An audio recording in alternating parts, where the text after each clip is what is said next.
As part of the Hippocratic Oath, doctors pledge to do everything they can. Quote, "For the good of my patients, according to my ability and my judgment, and to never do harm to anyone." But does its true meaning sometimes get lost under the pressures of the medical profession itself?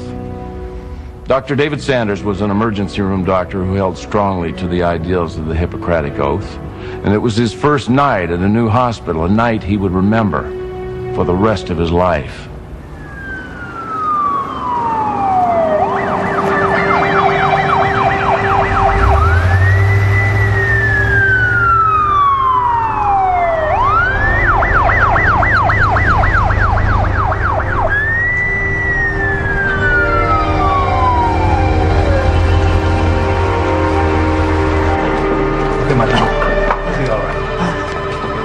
It was Dr. Sanders' first night at our hospital. Nurse? I was his head nurse. Where do you file this after you get filled up? We had a small facility always on the verge of going under. There were lots of rumors that our emergency room would be shut down by the end of the year in order to keep our doors open. But tonight we weren't thinking about the survival of a hospital. Tonight we had to try and save a human being. On three. 1, 2, 3. Way to go. Okay, what's his name? No idea. While it's done, he's unresponsive. Okay, oh man, come on, you gotta have ID on you somewhere. All right, go in his pockets, find something. Anything will give us an ID. Here's something, Doctor. Looks like some kind of metal. It was then that our head of medicine, Dr. Kim O'Farrell, walked in. Hang in there. What do we have here? John Doe, 70s. He's in heart. Okay, he's in BTAC. We're losing him. Come on, Pop. Come on back. D-Fit, 250. Here we go. Charging. Clear. Okay, 300. Charging. Clear.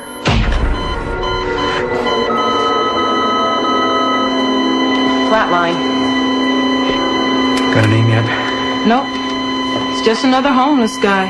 We get this kind all the time. No family, no friends, nothing. He's not nothing. He's my patient. And that makes him somebody to me. 10 cc's of epinephrine. 1 amp of bicarb. Right away. Sanders, you're new here, but you'll catch on quickly. Let me make it easy on you. Off the streets, no insurance, no Medicare, no heroic measures. You mean it doesn't matter to you whether he lives or dies? What matters to me is that we don't waste our resources on a man who's probably not going to make it anyway. Oh, he's gonna make it. No, doctor, he's not going to make it. You have other patients waiting. Take care of them.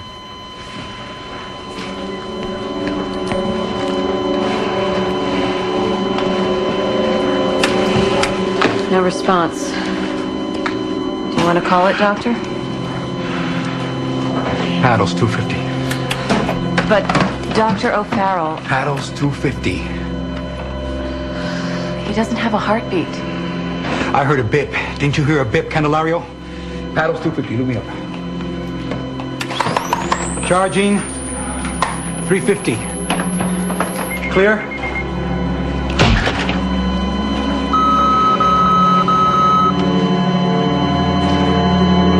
Chest tray. Doctor, it's not worth it. He's Chest way tray. past guideline. Chest tray, stat, 10 cc's epinephrine. Do it now. Thank you. Here we go. Come on, old guy.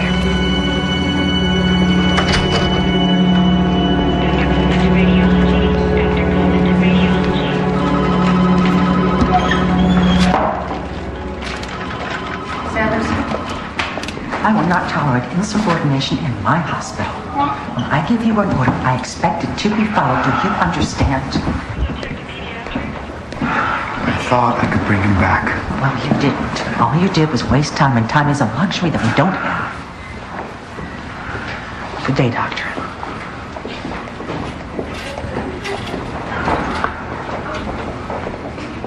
What do you want me to do with this? Oh. I'll hold on to it. What is it anyway? It's a St. Jude medal. He's the patron saint of lost causes.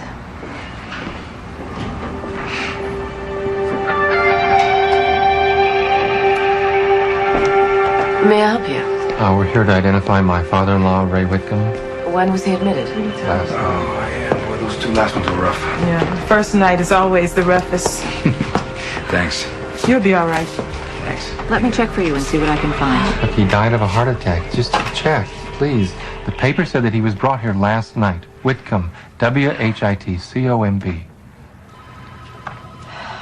What's the problem? But Dr. Sanders, these people claim a family member was brought in last The night. obituary said that he collapsed on the street and he was brought here last night. The obituary? What obituary?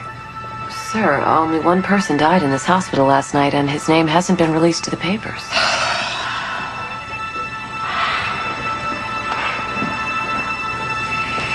Excuse me, could this belong to your father?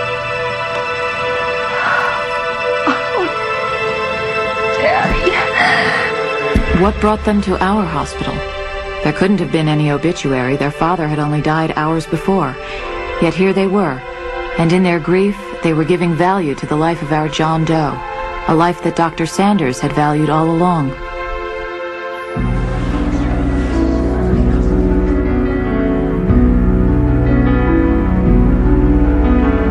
These are just some of the newspapers that the Whitcomb family contacted to find the obituary they claimed they read. Now, the death notice was never found. Could they have been reading some old paper left behind months or even years ago that listed a similar name in a similar hospital? And if not, what was it that brought Ray Whitcomb's family to Dr. Sanders' hospital? Would you accept this as a life-affirming story inspired by actual events? Or do you only believe what you read in the papers? Next, we'll find out which stories are inspired by actual events and which are fabrications on Beyond Belief, Fact or Fiction.